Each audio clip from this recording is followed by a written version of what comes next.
Fishing trips anywhere, anytime. FishingBooker.com. At Midway USA, we put customers first. The Nitro Express shipping system is icing on the cake. It was a big investment of time and money to take super fast, low-cost shipping to a whole new level. The Nitro Express helps ensure same-day shipping and low shipping costs. We hope you enjoy the Nitro Express. We built it just for you. For just about everything for the outdoors, go to MidwayUSA.com. I'm Larry Potterfield with Midway USA. Thanks for your business. Create stories for life on a Scenic Eclipse Mediterranean voyage.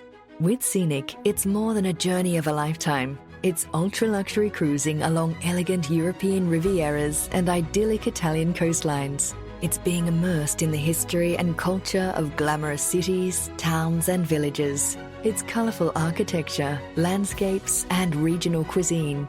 Scenic Eclipse, in a class of its own. Book your all-inclusive voyage now and save. Welcome to DSC's Campfires with Larry Weissoon, a unique blend of hunting, fishing, wildlife conservation, and the outdoor lifestyle. DSC's Campfires is brought to you by DSC, Conservation, Education, and Hunter Advocacy. Hornady, accurate, deadly, dependable. Taurus, award-winning revolvers and pistols. Stealth Vision, high-tech, precision-driven equipment for the modern hunter. Mossberg, American-built, American-strong. Vineyard Max, deer attractants created for the aroma of success, game feeders, and other innovative hunting products. Red 55 Winery, signature wines from the Emmy Award-winning country artist Miranda Lambert, owned by Rick and Beverly Lambert. Good morning, Mr. Kerry Roberson. How are you this morning? Well, I'm doing great. It's one of those Chamber of Commerce days here in Menard County. It started out at about 67 degrees. Wind hasn't gotten up yet, but there is a little breeze blowing. The grass is growing. We haven't had a tremendous amount of rain, but it's just enough to kind of get us a good start. And there's a little more forecast for the next week or so. So probably never see another bad day again. I love hearing that, by golly. I know there's a whole lot of the Texas Hill Country right now that's begging for rain. And last time I came through some of that, around Austin and the lakes and on the Colorado and, those tributaries right there, there was very little water in any of that country. So I'm glad to hear that at least Menard County's getting something. Yeah, unfortunately, we haven't run any water, which a lot of that water has to come from here to get, to help those lakes down there. But right, we haven't run any water yet. Most of I think the biggest rain I've had here this year was just over an inch 2, I think. Most of them were 2 3/10 inch rains. We're sure not complaining, but I'd sure like to see this old San Saba River get cleaned out. I'll tell you what, I would too. It's time. Yeah, the stretch we have up there west of town, it's all slab rock bottom, and it's beautiful, when it's cleaned out. Yes. But we haven't had a rise in over 5, maybe 6 years. So there's so much sediment in there on those rocks. It's just not as pretty as it should be. No, we're recording this kind of the last part of April. I just got in on a deer lease up on the Red River up above Nocona, and they've had all kinds of rain. And from the last couple of days, I've been getting photographs and all that footage and all that kind of stuff from the local rancher that we're dealing with, showing the Red River flooding like crazy. And at the time when I talked to him last, he was concerned that the river was going to come down even stronger, which meant he was probably going to lose fences and all that other kind of thing. So I wish we could divide some of that rain from up there and bring it kind of down south a little bit. Amen. I talked to our buddy Phil Lyon a couple of days ago, and he still hasn't gotten any there below Cotulla. He's had a little over at George West, but he's burned up down there. And oh my goodness. Yeah, there's just some areas that we just haven't gotten it yet. But then there's other areas that are, like you say, are flooded. So it maybe it'll all balance out. We just gotta keep praying, and it'll happen. It'll happen. He's right. That praying comes so important in those kind of situations. You know, I get tickled sometimes. What are you doing down in Texas? And usually my response is praying for rain. Yes, sir. That's pretty standard, isn't it? It is. Yeah. Well, Gary, you're coming off of, we're kind of into the spring. We are in the spring, almost on the edge of summer right now. Tell me a little bit about some of the hunts. I know you had some fabulous hunts this past winter time, or the past several months since last we visited. Yeah, we've been, knocking around the country, some in South Texas, some in West Texas. The last hunt I was hunting up at Big Spring and with my buddy Mike Connor.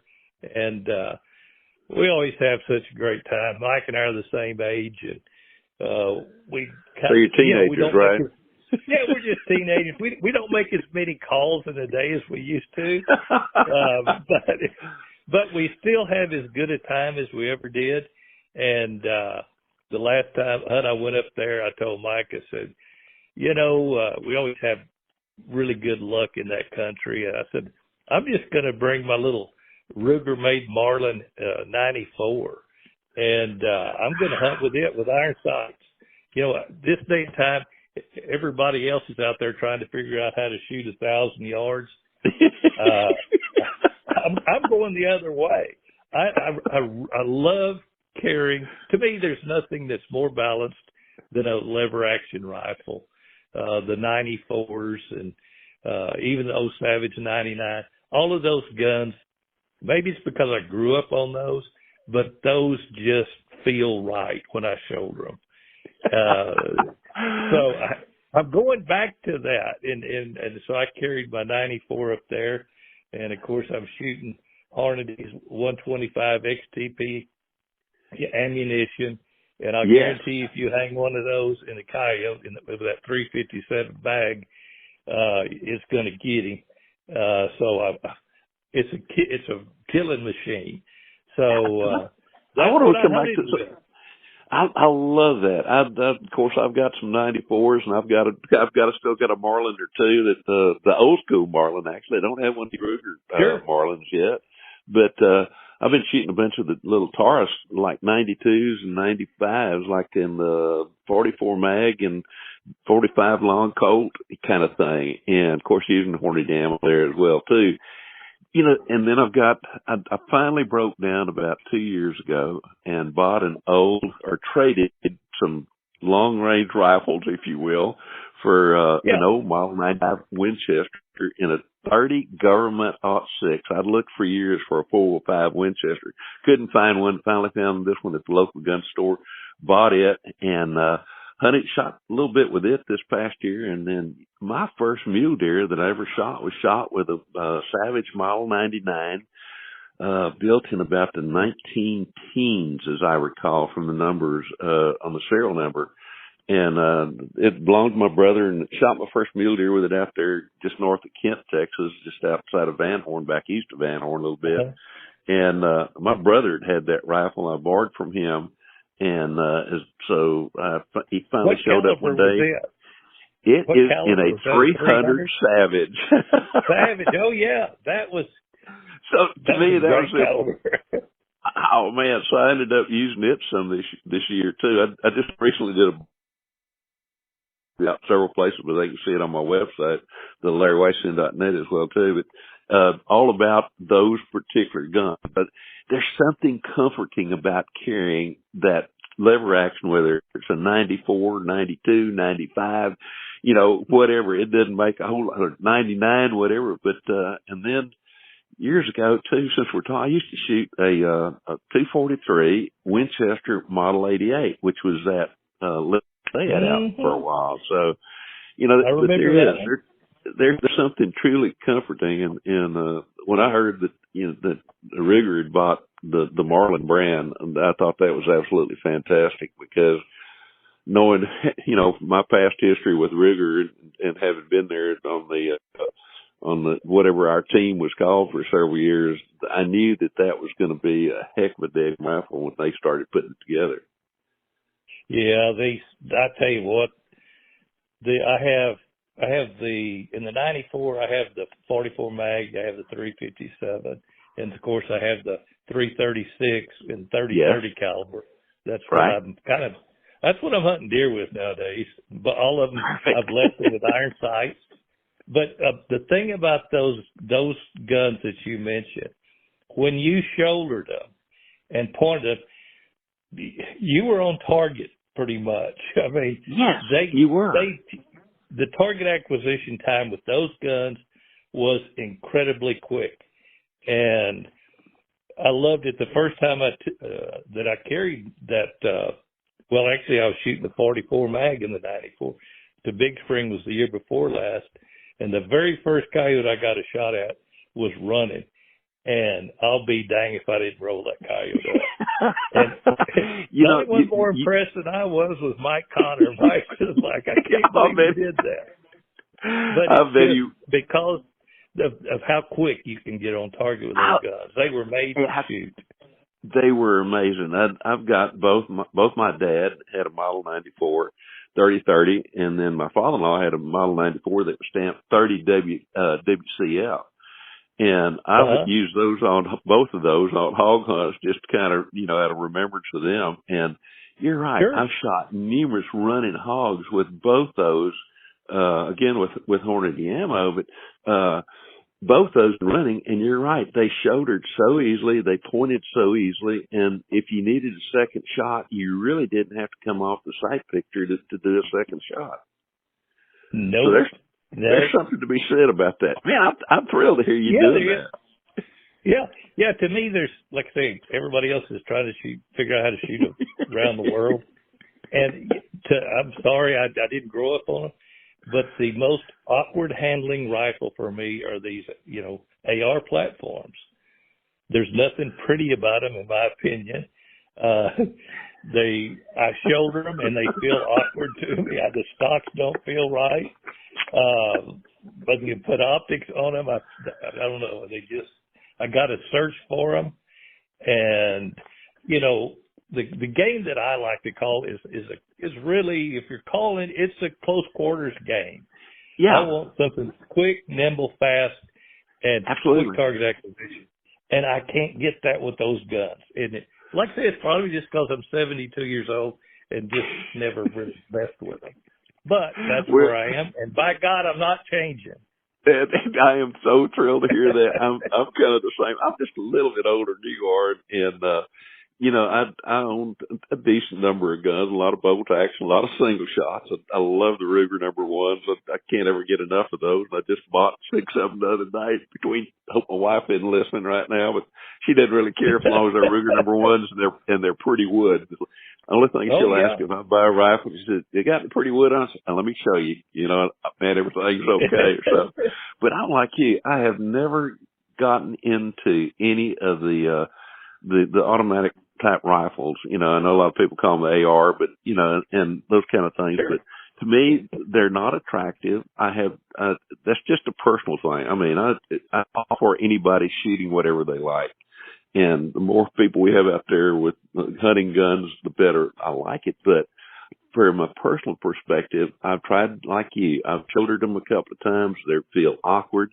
I have to continue to look for where the sights are. And I just don't shoot them, so I don't own one. And I'd rather take that money and, maybe I can buy one where I could buy 2 of those for the price that I could buy a Ruger number 1 or even another Mossberg, which I'm shooting a lot these days as well, too, if I'm shooting bolt action. Sure. But, there's still, I'm like you. I love the old stuff, and the longer I'm around, the more I like it.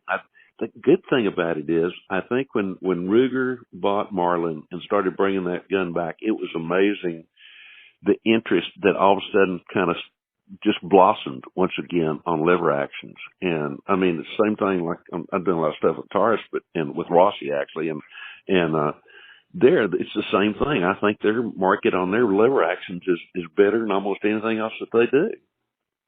Yes. Yeah, there's just a certain romance of a lever action gun that will never be replaced. And no knock on anybody shooting AR platforms or automatics. That's great. Like you say, we got to have all of them. We got to have hunters, shooters, everybody, can pick their own, but there's just a certain romance that goes with those rifles. Absolutely. Everybody else can do it, and I don't have to. There you go. And and a little bit's the same with the single action, Absolutely. handguns. I love I like to play with, some of the semi-automatics. So I don't know how many I have, a lot, but my picks are those single actions. And I know you're the same way. Absolutely. I love the single action. I shoot some double actions that Taurus makes. I really like the accuracy on those. But I still got a bunch of my Ruger Blackhawk, Super Blackhawk hunters and all those kind of things. And there is. I love those guns.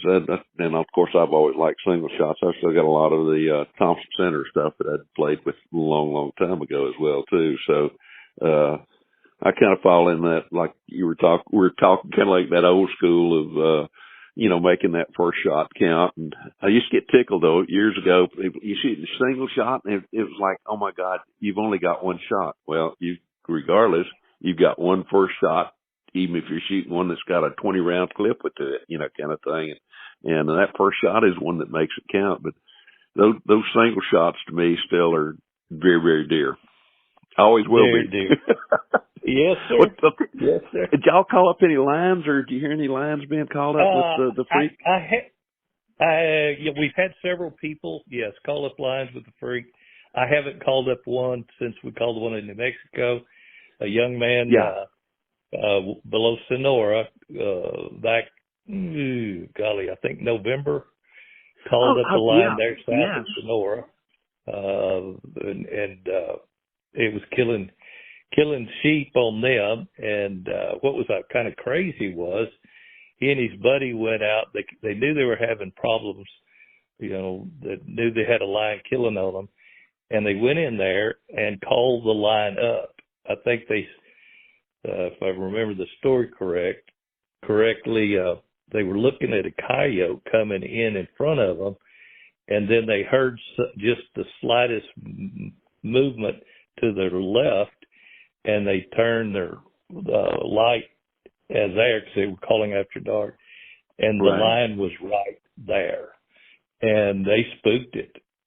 And you would think, okay, we've messed this up. He's going to be hard to call. Well, I think 3 nights later, he went over in the same general direction by himself and called that lion up and was able to kill it at about 40 yards. So, and again, it was after dark. That's right. It's if you're really going to concentrate on trying to kill a lion or even a bobcat, your chances are greatly improved after dark. So they are so nocturnal, but I'm just old and I don't do much nighttime stuff anymore. I sleep after dark. You know what? I'm like you. I like to see things come in, and you can do some of that a little bit at night, but you can't really watch that animal a lot of time. I like to see how they approach. Are they coming in downwind? Are they coming in crosswind? Are they stopping and listening? Are they just charging in? To me, for the most part, you really can't see that at night. So I'm like you. I hadn't called at night now since I was a big kid. Probably since we used to do those hunts at Tilden. Remember every morning when we'd go out at night at Tilden? That was we called the Texas Shootout, and that was 20 years ago or so. Oh God! And that was about the last. It may have been 30 anyway. But you know what? Those were the last times I called at night.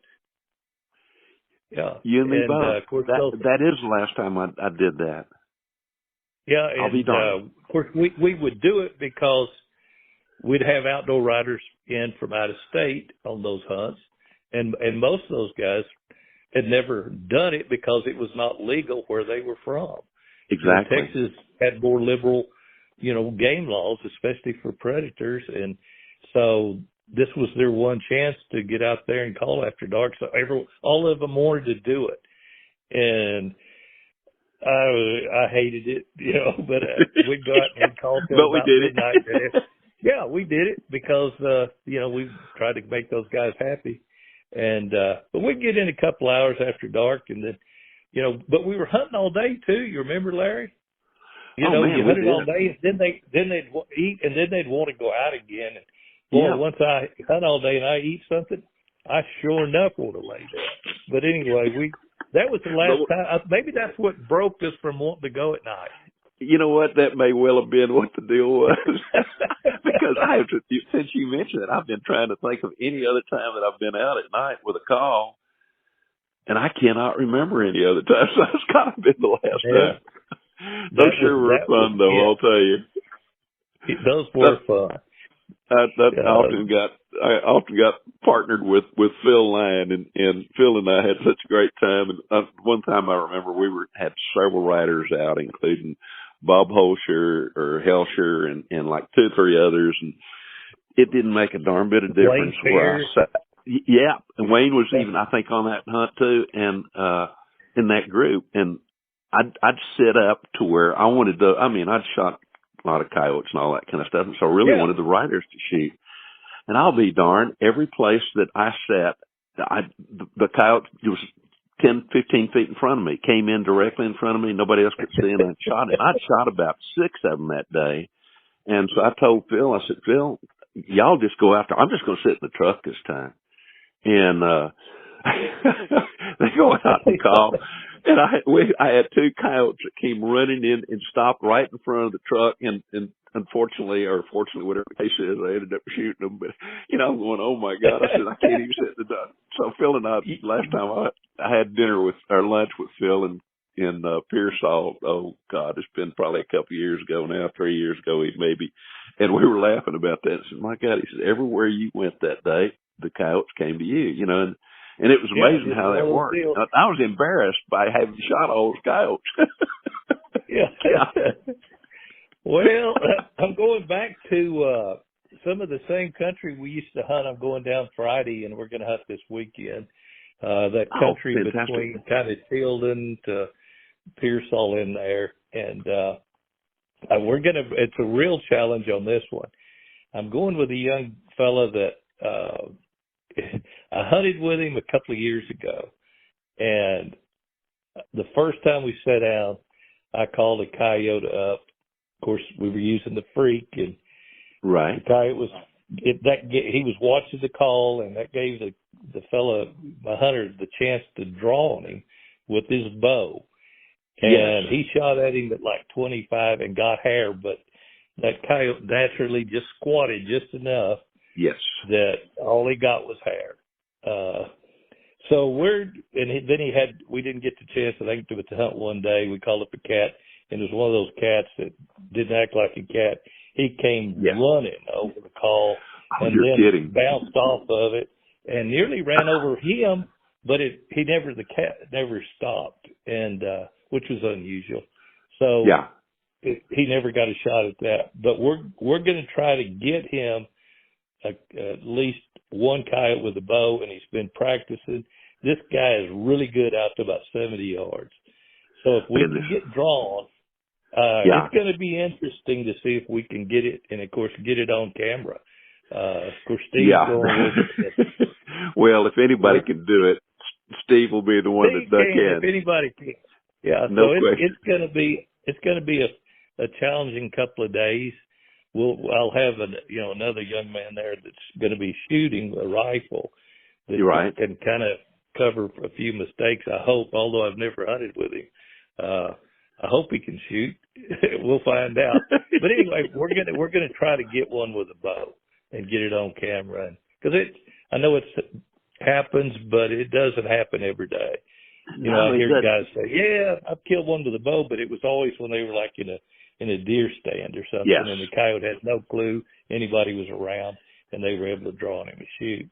When you call one in, you know how keyed up they are, and get drawn on one and get him killed with a bow called up is a different animal. Is he shooting the compound or is he shooting a recurve? Yes, he's shooting compound. Okay, and so to me, I'll keep you updated, but please do. It would just seem like to me it's been years and years. I shot my last deer with a bow in 1984, Gary. So I'm speaking out of turn here, but years ago when I did bow hunt, I learned that I could pull that bow back a whole lot quicker on a recurve and hit something than I could with a dead compound. So that's the reason I was asking if maybe you shoot a recurve to where you just kind of draw back and shoot real quick. Huh. Yeah, that's going to be interesting.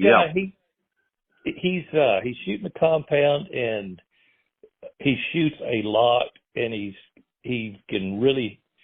stout kid, and he can, once he draws and gets that bow broke over, he can hold it. Oh, and perfect. So I think he, of all the guys I've hunted with, I think I'm cheating. I picked a shooter that I think can get it done. Because I've hunted with a lot of guys that, in fact, Phil and I outfitted for elk and most of our archery hunters, and that was tough enough, with killing under the bow. But I'll tell you what, killing a coyote is many, many times more difficult than that elk. I would say maybe 50 to 100 times more difficult. Yes, sir. In the daylight. No doubt. Of course, that's what we're going to do. Absolutely. Absolutely. Now, you're going to be in South Texas. You're going to be at there, I assume, when the brush is out. The temperature is going to be warm. We're heading into warmer weather and hotter weather all the time, particularly in Texas, and I guess a lot of other places as well, too. And you're hunting during daylight. What are you doing anything differently than what you would do if you were hunting during the fall or during the wintertime? Not a whole lot, except I will be. I find this time of year, your odds increase not only on the coyote, but especially on cat, if you can stay close to water. A coyote's going to water generally twice a day, and that old cat's going to water at least once a day. And if I can stay close to water, and right now I think they had a rain there, but probably everything's dried up except the stock tanks. So we're going to concentrate around those stock tanks. And another thing, right now we're close to, in fact, some of these coyotes in that country have already denned up. They've got pups. We're going to be using a lot more pup distress sound. There's something that really will trick a coyote this time of year like nothing else. It's that sound. And we were able to record puppies this last year, coyote puppies with our ultrasonic equipment. And those sounds are really, really good. Oh my God, I can only imagine. Yes. So we've already had luck using that sound. Even back in January, they came to it well. So the closer you get to the time when they have pups, and even the best time is, of course, after they have pups, they're going to make more mistakes. So here we go. And then, of course, we'll have to watch for snakes. But also on the cat side, in the heat, a cat calling cats is a patience game anyway. Oh, yes. When you turn the heat up, you only need more patience. Just more patience. Yes, because they'll come to a call, but they're not going to travel they never travel fast as a rule. Right. It even slows them down more, I think, when it's warm. So we're just gonna, when we get out to hunt, well, of course in South Texas, I hate sitting on the ground because I'd sit on, there's so many thorns anyway. We're gonna carry our little cheater chairs in there, and sit where we can be comfortable, because we'll stay probably 30 minutes on nearly every stand. I have to ask you, geared through your store, do y'all sell those little chairs, or are you buying those off the internet or something? I just get them off the internet. The ones I'm using now I got from ALPZ Outdoors, I think. Yes. They're really lightweight. They just little folding chairs. They get you about 6 inches off the ground, and I don't want them tall because no. You're more visible. I want to be squatted back in, under tucked in, and I could kind of do that with these. So the older I get, the more I enjoy them. Now, sometimes Steve has to come help me get out of it, but that's well, okay too. That's the second reason you got Steve with you all the time. I mean, he's still young and strong, by God, and he ain't going to walk away from his dad. So, I mean, that's a good thing. No, he takes pretty good care of me. Yeah, I told him his job is getting more challenging every day. He's got to make me look good. And at this day and time, that's pretty awful. Well, those little chairs, I remember for years I had one that I'd helped design, and then they went out of business and all that kind of thing. And mine finally totally just broke into pieces, I think, from years of use and probably more abuse than anything else. But I've got to look at one of those because it's the same thing like with the rattling. Or I don't want to sit totally on the ground, but it gives me just a little bit of height. And then with the shooting sticks and those kind of things I use, man, it's perfect. You're at the perfect height kind of thing. So, and you're right, for rattling. You're exactly right. That for rattling, you want to be off the ground. It's the same as calling. Same as calling predators. And I carry mine everywhere when I'm rattling. Same deal. In the wintertime, sometimes, of course, you still have the thorns, but a lot of times you're dealing with more moisture or frost or something. Oh, yeah. You don't want to sit right on the ground anyway. And that just keeps you up off the ground.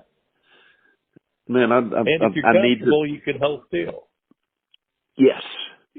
Yes. That's what I see people fidgeting when I just set them over there on the ground, and they'll sit there for about 10 minutes, and then they begin to hurt somewhere. Well, now we're wiggling, moving. They're trying to get comfortable, and something's going to bust you if you're over there moving. Oh yeah, exactly. That movement, whether it's deer cow, bobcats, or anything else. Did y'all have an opportunity to try to call any bear in the last several months? I was going to try to get back to New Mexico and this spring, and I will yet, but I haven't made it back up there. There at Folsom, we're going to run back up there with Escondido hunting, and of course Shorty's up there, and we're going to go up there and hunt with him and do a little bear calling, as well as coyotes. He's complaining about coyotes. Yeah, exactly. Here's a good little story. We were down in South Texas the other day, and I was shooting my little Ruger M77. Yes, sir. 223, which I love. I know a lot of guys shooting more exotic calibers, but I still like that little 223, especially in that country. You're not shooting around the world, and those coyotes aren't that big. It just works well down there. And we were hunting with Escondido there at Tilden, right there, and staying where we used to stay, right on that Texas shootout we were talking about. And we went up to San Miguel, and we're calling up there, and we had a coyote, like a pair, on a gravel pit. You know how we always like to call around the gravel pit? Yes, sir. Right. They rolled up on a bank just south of us, a little pile of dirt, and I was sitting to the right, so they were on my side. Since I'm left-handed, I always sit on the right, have my right hand shoot it to my left, and Steve's in the middle. Well, everybody, when they rolled up, boom, it was like, they were in the spotlight. Everybody saw them. And I waited till one of them rolled off. I had to freak out in the middle of the gravel pit. The male rolls off to go to the call, and the female is still sitting back there. So I let the male get out into that gravel pit about 30 yards or so.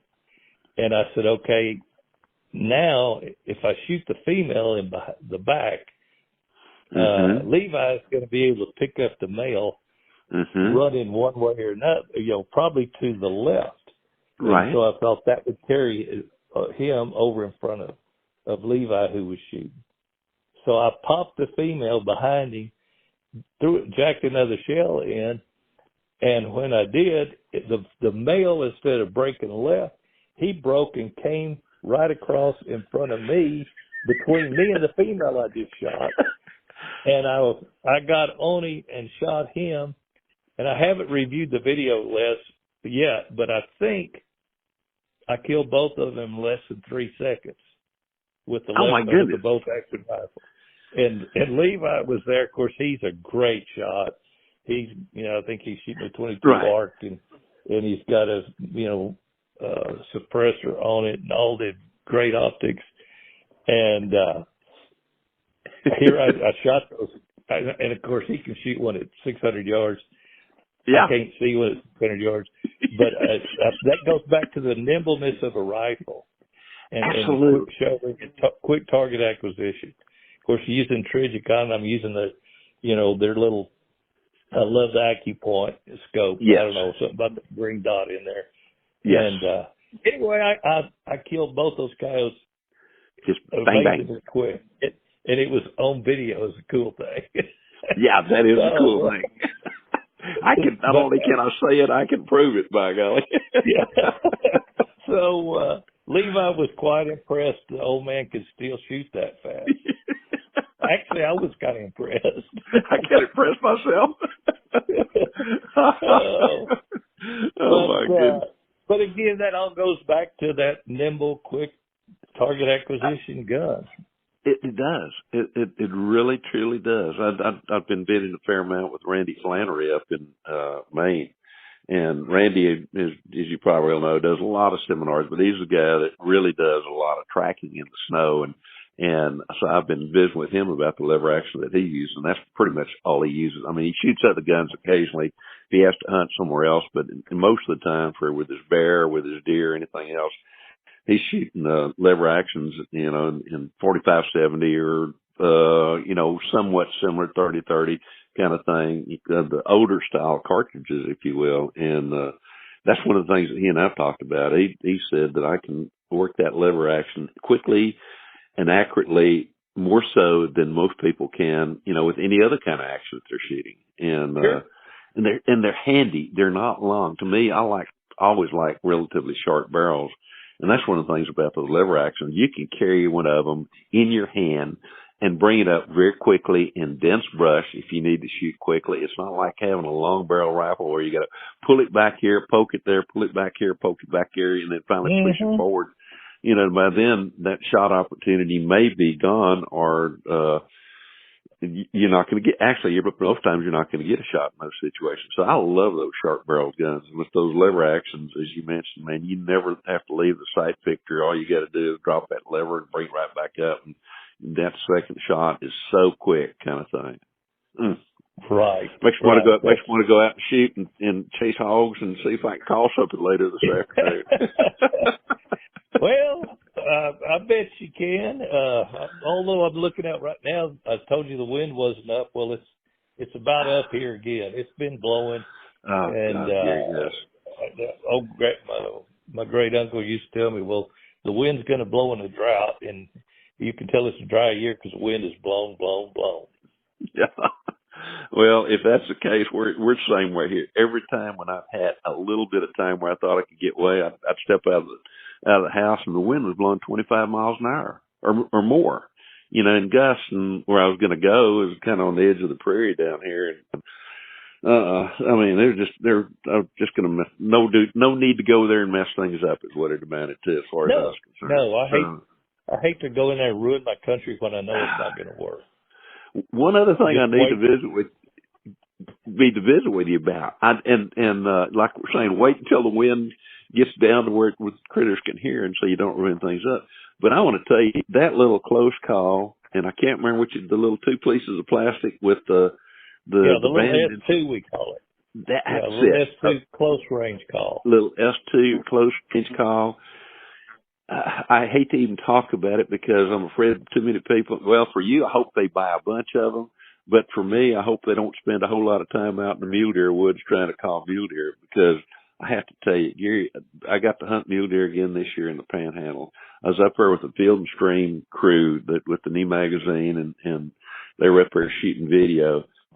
In a day and a half, I probably called in close to 200 mule deer. And they came in at an absolute, and the one I ended up shooting, he came into a call too. But we called all day long. and including old mature bucks. I mean, over the hill kind of bucks and all kinds of bucks in between as well too. But every time I blew that call, of course, I was cheating a little bit because I'd find spots where I thought mule deer ought to be bedded or whatever, and that's where I'd call close to.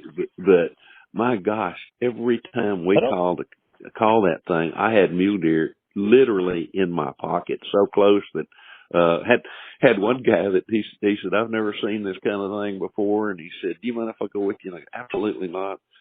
Set him up about 10, 15 feet behind me where he could get photographs if he wanted to. We had a doe that brushed by his body when she was running toward me, kind of thing, where the call was coming from. And I mean, he just did. I heard something behind me. I could hear her coming. I guess he couldn't hear her coming because he was, stopping in. And next thing I hear this, and here's this doe. And by then she's about 5-6 steps in front of me, and she stopped right there. And he's over there kind of. I didn't know whether he was going to fall down or whether he was going to turn and run or what he was going to do. Right. They really are a cheater on mule deer. You're so right. And you can call whitetails, with some bleed calls. Yeah. Whitetails don't respond to those calls like a mule deer does. No, there is mule nothing. Mule deer just really does like a call. And a lot of times, I've been around mule deer where they were getting they react a little more, I think, kind of like elk. When they get nervous, they mew and talk to each other. One time we were out in West Texas and they were nervous.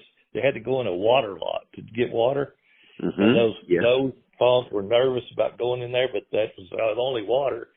And they really got to talking going in there to water. And I'm like, maybe that's why they tend to respond more to calls is because they just are more vocal. And that's very much, it had to be something to do with it. I don't know exactly why, but I can tell you that everywhere I've taken that call, and played around with it, and pretty much year round, but, I try to avoid it in a lot of those places where I do get to hunt mule deer until the fall, because I don't want them to get used to my calling kind of thing. But, my gosh, it is so much fun. I love rattling up bucks. I love calling coyotes. But I got to tell you that I'm not so sure that calling those mule deer hadn't become my favorite out of the whole thing. But when it works as well as it sounds like it does for you, it'd probably be my favorite as well. We got so many. We got close to 100 and something different deer on camera coming into the call. So, I think it would, here's my suggestion. I think you ought to put about $1,000 tag on each one of those little calls and sell them that way. Don't sell them as cheaply as you do. That'll maybe keep a few people. Yeah. Well, you're right though. When you say deer of all ages and all sexes respond to it on the mule deer side, I've seen that as well. Whitetail, when I use a bleed call, typically I get more doe response. Right. But on a mule deer, you will call does, you'll call fawns, you'll call young bucks, you'll call, like you say, the old bucks. It seems to stimulate all of them, period. It does. One of the things that was amazing, we were getting ready to leave the ranch. This is up there close to Amarillo and up in that country. And we're getting ready to leave the ranch, and there were about 20 mule deer in a small herd. There was a couple little parkhorns and then does and fawns, and they were probably about 500 yards away. And so the guy just stopped the vehicle, that big old bright Suburban, and he said, "Larry, see if you can call those deer over here."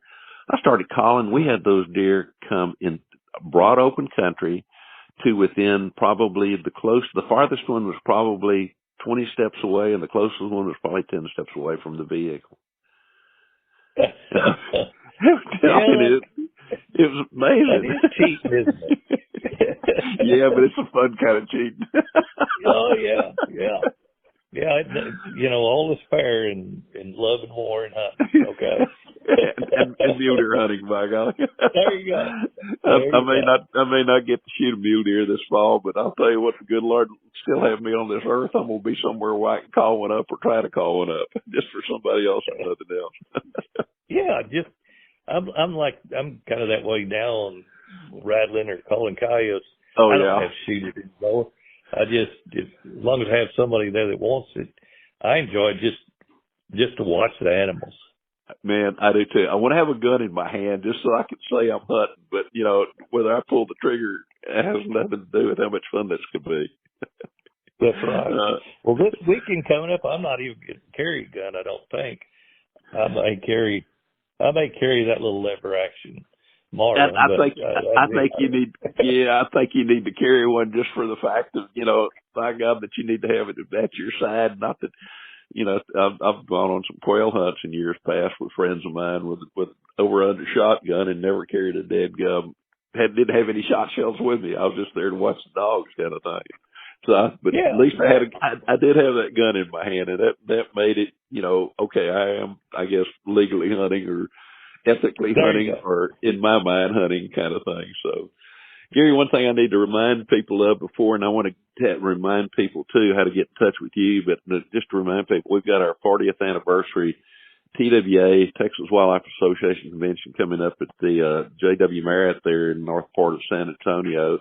I think the dates are like July the 10th, if I'm not mistaken, and it's going to be a lot of fun. This is the 40th anniversary. Gary Mason, Murphy Ray, and I started that organization back in 1985. So I want to invite everybody for that. If they want to learn more about it, they can go to www.texas-wildlife.org.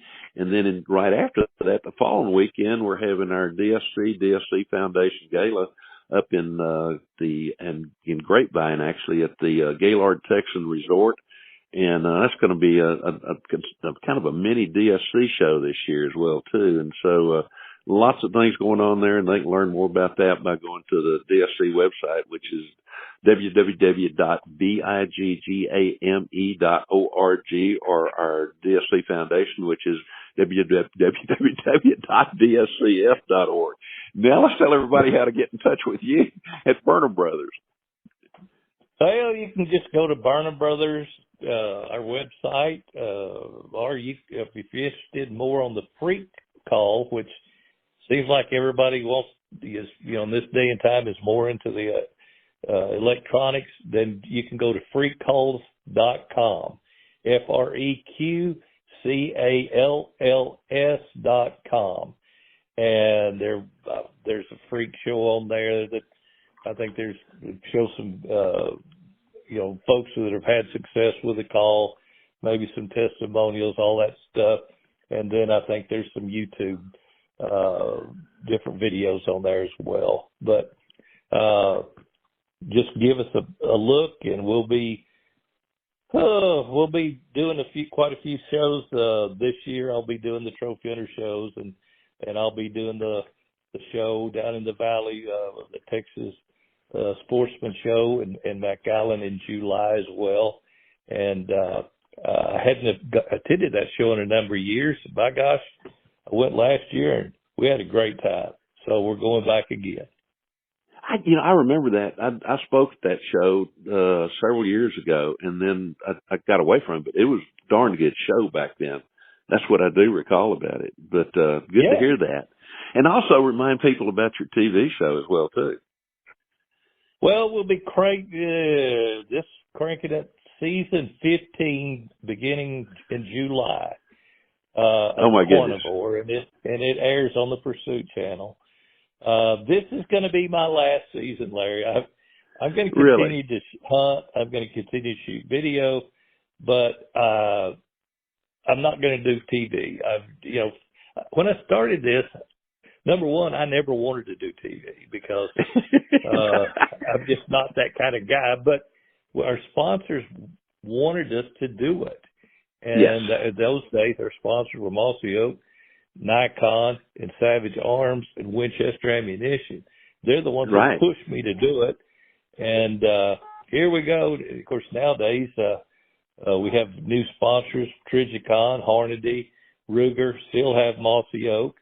and they seem to like what we do, and of course we love our relationships with them. But yes, this is sir. going to be my last season to do TV. Like I say, I'm sure not going to quit hunting, and I'm not going to quit shooting video, but we'll do more YouTube stuff. It seems like that's where a lot of things are going to. When I gave my show away, Trail the Hunter's Moon some time ago, we started doing this little digital TV show called A Sportsman's Life on Carbon TV. And we do it on a weekly basis kind of thing. And it's so much fun. And one of the reasons I bring that up is for people to know about it. But secondly, if you're not doing a complete show, I'm going to try to figure out a way to spend a little bit more time with you and shoot a little bit of, and I'll play cameraman with Steve and, see if I can't get a little footage to get you on that particular show. So let's plan on doing some of those things. Sure. It'll free us up to do more of that. And, fantastic. Of course, we've hunted together for 30, 40 years anyway, so there's no need to stop now. No, I have no intention. One other way they can, a lot of people say, well, I don't watch TV. There's an app you can download, it's called Pursuit Up, PURSUITUP, and if you download that app, which is free, you can watch episodes of Carnivore. So just download that app. It's free. Click on hunting when you pull it up, and under hunting, go to Carnivore, and there we are. So and you can watch that anywhere, and you can anytime. do that anywhere, anytime. That's the beauty of it. I mean, if you got 30 minutes, or you got, you wake up like probably some people do, like I do, about 3 o'clock in the morning, can't go back to sleep. That's where I go. There you go. Yeah. Being the age that I am, I'm not one that, is into that, but so many of these young folks are. It's crazy how many viewers we have on an app.